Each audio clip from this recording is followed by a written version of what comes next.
अस्सलाम वालेकुम नाज़रीन, कैसे आप सब? उम्मीद आप खैरियत से होंगे।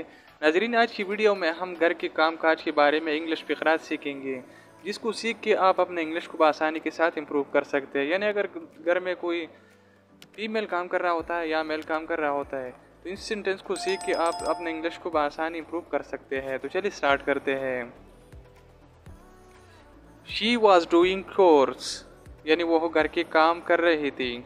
She mopped the kitchen floor, उसने किचन के फर्श पर पोछा लगाया। You have to iron my shirt, आपने मेरी शर्ट इस्त्री करनी है। शी इज़ हैंगिंग क्लोथ, वो कपड़े लटका रही है। शी इज़ वॉशिंग डिश, वो बर्तन धो रही है। Please help me fold cloth, please कपड़े तर करने में मेरी मदद करें। Please dry these cloth and dryer, ये कपड़े ड्रायर में खुश्क कर दें।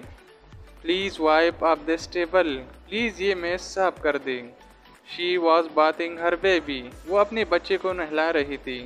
Ahmad is watering the plants, Ahmed पौधों को पानी दे रहा है।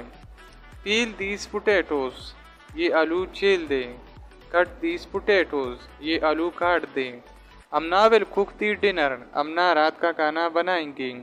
शी इज़ लुलिंग हर बेबी, वो अपने बच्चे को लोरी सुना रही है। स्वीप द हाउस, घर पर झाड़ू लगा दो। मूव अप द हाउस, पोछा मार दो। टेक अ बाथ, नहा लो।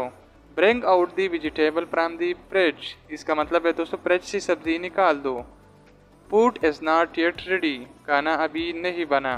आयरन द क्लोथ्स, कपड़ी इस्त्री कर लो। ब्रेकफास्ट इज रेडी, नाश्ता तैयार है। दाल है स्पॉइल्ड, दाल गिर गए हैं।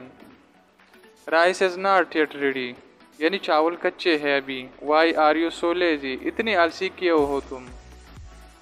तो आज के लिए दोस्तों वीडियो में इतना ही काफ़ी है। अगर आपको वीडियो पसंद आए तो वीडियो को लाइक करें, चैनल को सब्सक्राइब करें और साथ में दिए गए बेल आइकन बटन को भी प्रेस करें ताकि आपको ऐसी वीडियो मिलते रहे।